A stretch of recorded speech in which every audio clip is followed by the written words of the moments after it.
কবি রুদ্র গোস্বামীর সময় কবিতাটি আবৃত্তি করছি। কণ্ঠে আমি শম্পা গাঙ্গুলি ঘোষ। কেমন আছো? কাকে বলবো? সবাই দিব্যি ভালো থাকার বাহান করে আছে। কথা রেখো?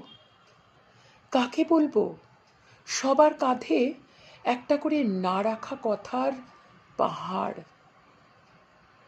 কাকে বলবো মনে রেখো?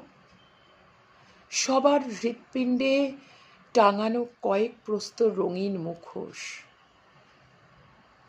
কাকে বলবো তুমি হাত ধরতে জানো? সবার মুঠো ভর্তি স্বপ্ন খুনের ঋণ।